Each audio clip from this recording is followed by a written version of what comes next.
नमस्कार विद्यार्थी मित्रो, सर्वांसाठी शुभप्रभात। मी आहे प्राध्यापक गणपत उघडे। गणपत उघडे मराठी व्याकरण यूट्यूब चॅनलमध्ये आपल्या सर्वांचे मनपूर्वक स्वागत। चला तर मित्रो, तुम्ही सर्वजण स्पर्धा परीक्षेची तयारी करत आहात। तुमच्यापैकी कोणी संयुक्त गट ब, त्याचबरोबर तलाठी असेल, पोलीस भरती असेल, आरोग्य सेवक असेल, वनरक्षक असेल, माडा असेल, पुणे महानगरपालिका असेल, कोणतीही परीक्षा असू द्या, प्रत्येक प्रश्नपत्रिकेमध्ये मराठी व्याकरण हा निर्णायक विषय आहे। आणि मग त्यातीलच विविध घटकावरती जे काही प्रश्न विचारले जातात त्यातील आजचा घटक आहे साहित्य सन्मान व पुरस्कार। आता या साहित्य सन्मान व पुरस्कार याच्यावरती प्रश्न कसे विचारले जातात, तर प्रश्न विचारला जाईल साहित्य क्षेत्रातील सर्वोच्च बहुमानाचा पुरस्कार कोणता। त्याच्यानंतर साहित्य अकादमी पुरस्कार कोणामार्फत दिला जातो, या ज्ञानपीठ पुरस्काराला सुरुवात केव्हा झाली, ज्ञानपीठ पुरस्कार मिळवणारी पहिली महाराष्ट्रीयन व्यक्ती कोण आहे, त्याचबरोबर ज्ञानपीठ पुरस्कार मिळवणारी सर्वात पहिली व्यक्ती कोणती, व्यास सन्मान कोणाला दिला जातो, सरस्वती सन्मान काय आहे, यासारखे एक ना अनेक प्रश्न परीक्षेला विचारले जातात। आणि म्हणून या प्रश्नांची उत्तर येण्यासाठी चला तर आज आपण पाहत आहोत साहित्य क्षेत्रातील सन्मान व पुरस्कार। मित्रो, या सन्मान व पुरस्काराचा जर विचार वगैरे केला तर इथं तुम्हाला लक्षात घ्यायचं आहे साहित्य क्षेत्रातील सर्वोच्च बहुमानाचा जो काही पहिला पुरस्कार वगैरे आहे त्या पुरस्काराला म्हटलं जातं ज्ञानपीठ पुरस्कार। कोणता पुरस्कार आहे? ज्ञानपीठ पुरस्कार। या ज्ञानपीठ पुरस्काराच्या संदर्भात विचार करत असताना तुम्हाला माहित पाहिजे की ज्ञानपीठ पुरस्कार केव्हापासून सुरुवात झाली, त्याच्या पाठीमागची पार्श्वभूमी काय आहे। तर मित्रहो, या ठिकाणी शांतीप्रसाद जैन यांना वाचनाचा खूप त्या अभ्यास होता किंवा किंबहुना त्यांना ती खूप आवड वगैरे होती। आणि म्हणून त्यांनी असं ठरवलं की जगातील विज्ञान असेल, तंत्रज्ञान असेल, त्याचबरोबर समाजकारण, राजकारण, अर्थकारण किंवा सर्वच गोष्टी इंग्रजी भाषेचा हात धरून मराठी भाषेमध्ये किंवा इतर भाषांमध्ये येत आहे। आणि मग असले जर दर्जेदार साहित्य भारतीय भाषेमध्ये जर तयार झाले तर निश्चितपणे काय भारतीय जी काही संस्कृती आहे त्या संस्कृतीमध्ये मोलाची ती एक कामगिरी ठरेल। आणि म्हणून त्यांनी सांगितलं की इथून पुढे भारतीय ज्या काही भाषा आहेत त्या भारतीय भाषेमध्ये सर्वोच्च कामगिरी किंवा उत्कृष्ट लेखन करणारी जी कोणी व्यक्ती आहे त्या व्यक्तीला ज्ञानपीठ पुरस्काराने सन्मानित केलं जाईल। आणि मग त्या ठिकाणी दिल्लीचं ज्ञानपीठ कुठे आहे? दिल्ली बरं का, दिल्ली ज्ञानपीठ। आणि हे दिल्लीचं जे काही ज्ञानपीठ वगैरे आहे या दिल्ली ज्ञानपीठामार्फत हा पुरस्कार त्यांनी जाहीर केला। आणि पुरस्कार जाहीर केल्यानंतर मग इथं तुम्हाला लक्षात घ्यायचं आहे की हा जो काही ज्ञानपीठ पुरस्कार आहे या ज्ञानपीठ पुरस्काराला शांतीप्रसाद जैन यांनी तो प्रस्ताव मांडलेला होता। आणि पुरस्काराला सुरुवात झाली 1965 मध्ये। काय झाली? 1965 मध्ये या पुरस्काराला सुरुवात झाली। पुरस्काराचं स्वरूप काय होतं, तर सुरुवातीला त्या ठिकाणी 7 लाख रुपये, शाल, श्रीफळ, वाघदेवीची मूर्ती, काचेच्या घरातील वाघदेवीची मूर्ती आणि प्रशस्तीपत्र एवढं या पुरस्कार स्वरूप वगैरे होतं।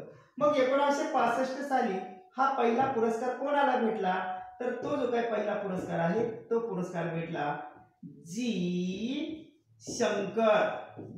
शंकर कुरूप यांना, जी शंकर कुरूप यांना तो भेटला। आता त्यांनी काय केलं होतं, तर त्यांचे जे काही साहित्य वगैरे होतं ते साहित्य, त्यांची कादंबरी होती ओत्ता कझाक। कोणती होती? ओत्ता कझाक। आता ओत्ता कझाक ही कोणत्या भाषेतील कादंबरी आहे, तर ती कादंबरी आहे मल्याळी भाषेतील। कोणती भाषा होती? मल्याळ। आणि मग आपल्या भाषेमध्ये त्याला काय म्हटलं जातं? वेळूची बासरी। काय आहे? वेळूची बासरी। आता तुम्हाला लक्षात ठेवायचं आहे, काय लक्षात ठेवायचं की ज्ञानपीठ पुरस्काराला 1965 मध्ये सुरुवात झाली। त्याचं स्वरूप होतं 7 लाख रुपये, शाल, श्रीफळ, काचेच्या घरातील वाघदेवीची मूर्ती आणि प्रशस्ती पत्र.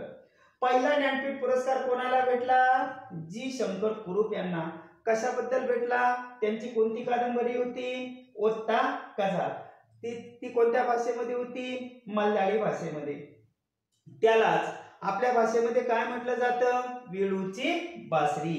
हे तुम्हाला लक्षात ठेवणं गरजेचं आहे. त्याचबरोबर या पुरस्काराच्या संदर्भात विचार जर केला तर तुम्हाला पुढे माहित पाहिजे, काय माहित पाहिजे की मग हा जो काही पुरस्कार वगैरे आहे या पुरस्काराचं रकमेचं स्वरूप बदललं, साहित्याचा दर्जा देखील बदलला. मग परीक्षेला असाही प्रश्न विचारला जाईल की ज्ञानपीठ पुरस्कार मिळवणारी पहिली महाराष्ट्रीयन व्यक्ती कोण? ज्ञानपीठ पुरस्कार मिळवणारी पहिली महाराष्ट्रीयन व्यक्ती कोण? आणि मग याच्यामध्ये तुम्हाला या गोष्टी लक्षात घेणं गरजेचं आहे की ज्ञानपीठ पुरस्कार मिळवणाऱ्या व्यक्तीच्या संदर्भात विचार करत असताना मित्रो या ठिकाणी तुम्हाला हा चार्ट लक्षात ठेवणं गरजेचं आहे. या ठिकाणी हा क्रमांक आहे, हे लेखकाचं नाव आहे, या ठिकाणी ही कादंबरी आहे आणि हा त्याचा काय आहे? पुरस्कार आहे. आता लक्षात ठेवा, इथं तुम्हाला परफेक्ट असं लक्षात ठेवायचं आहे की इथं क्रमांकानंतर साहित्यिकानंतर त्याचं वर्ष, कोणत्या वर्षी भेटला, आणि ही आहे साहित्यकृती. काय आहे? साहित्यकृती. आता याचा विचार करत असताना इथं तुम्हाला लक्षात ठेवायचं आहे ते म्हणजे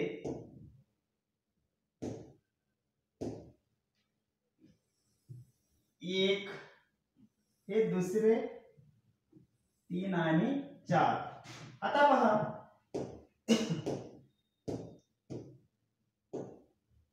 ज्ञानपीठ पुरस्कार मिळवणारी पहिली जी काही महाराष्ट्रीयन व्यक्ती आहे ती महाराष्ट्रीयन व्यक्ती आहे. कोणती आहे ती? वि. स. खांडेकर.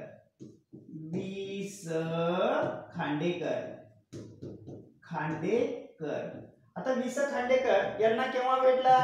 तर 1984. आणि कशाबद्दल भेटला? तर त्यांची जी काही साहित्यकृती होती ययाती कादंबरी, ययाती. मग त्याच्यामध्ये देवयानी, शर्मिष्ठी, त्याचबरोबर कच हा राजा, ओके, ययाती नावाचा राजा त्याच्या जीवनावरती आधारित आहे.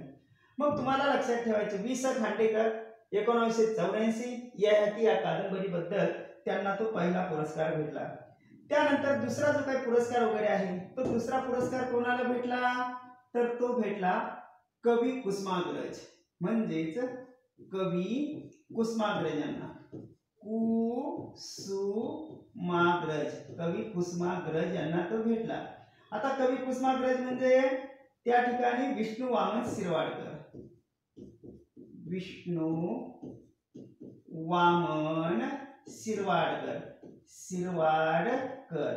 आता केव्हा भेटला त्यांना? तर तो भेटला 1987 मध्ये. 1987 साली. काय होतं त्यांचं? तर त्यांचं होतं त्या ठिकाणी विशाखा नावाचा काव्यसंग्रह. विशाखा हा जो काही काव्यसंग्रह आहे या काव्यसंग्रहाबद्दल त्यांना ज्ञानपीठ पुरस्काराने सन्मानित करण्यात आलं. त्यावेळेस लोकसभेचे अध्यक्ष होते बलराम जाखड.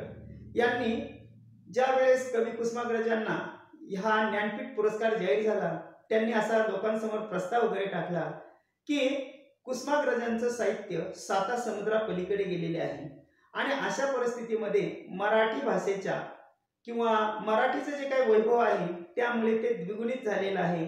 एक मराठी, एक वेगळा सिरपेच, मानाचा तोरा या मराठी भाषेला लाभलेला आहे आणि म्हणून त्या ठिकाणी इथून पुढे आपण त्यांचा जो काही जन्मदिवस आहे 27 फेब्रुवारी, तर हा 1912 मध्ये जन्म झाला.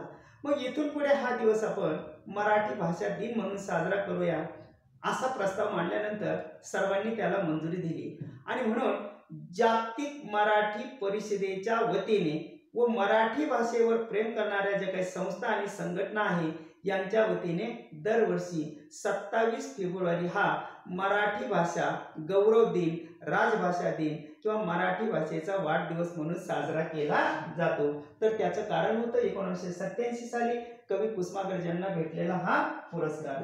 त्यानंतर मित्र पुढे तिसरा जो काही पुरस्कार आहे ज्ञानपीठ, तर तो भेटलेला होता विंदा करंदीकर. कोण होते ते? विंदा करंदीकरांना. आता या विंदा करंदीकरांना केव्हा भेटला? 2003 मध्ये. काय होतं? त्यांचा कविता संग्रह होता अष्टदर्शने. अष्टदर्शने म्हणजे कविता संग्रह आहे. मग त्याच्यामध्ये तुम्हाला कल्पना आहे, देणाऱ्याने देत जावे, घेणाऱ्याने घेत जावे, घेता घेता एक दिवस देणाऱ्याचे हात घ्यावे, अशा त्यांच्या गाजलेल्या प्रसिद्ध अशा कविता वगैरे आहेत विंदा करंदीकरांना 2003 मध्ये. त्यानंतर पुढे चौथा जो काही ज्ञानपीठ पुरस्कार भेटला तो भेटला भालचंद्र नेमाडे.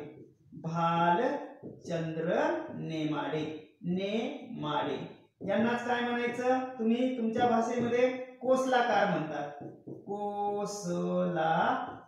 कोसलाकार केव्हा भेटला? तर 2014 मध्ये. काय होतं त्यांचं? हिंदू जगण्याची एक समृद्ध अडगळ या त्यांच्या कादंबरीला तो पुरस्कार भेटलेला आहे. मग परीक्षार्थी म्हणून आपल्याला काय विचारलं जातं की पहिला ज्ञानपीठ पुरस्कार कोणाला भेटला? उत्तर काय आहे? उत्तर तुमचं आहे ते म्हणजे वि.स. खांडेकर 1984 ययाती. दुसरा पुरस्कार कवी कुसुमाग्रज 1987 विशाखा नावाचा काव्यसंग्रह विष्णू वामन शिरवाडकर. विंदा करंदीकरांना 2003 साली अष्टदर्शने आणि भालचंद्र नेमाडे यांना 2014 साली हिंदू जगण्याची एक समृद्ध अडगळ. आता त्याचं स्वरूप आहे 11 लाख रुपये, शाल, श्रीफळ आणि काचेच्या घरातील वाघदेवीची मूर्ती, असं या पुरस्काराचं स्वरूप आहे.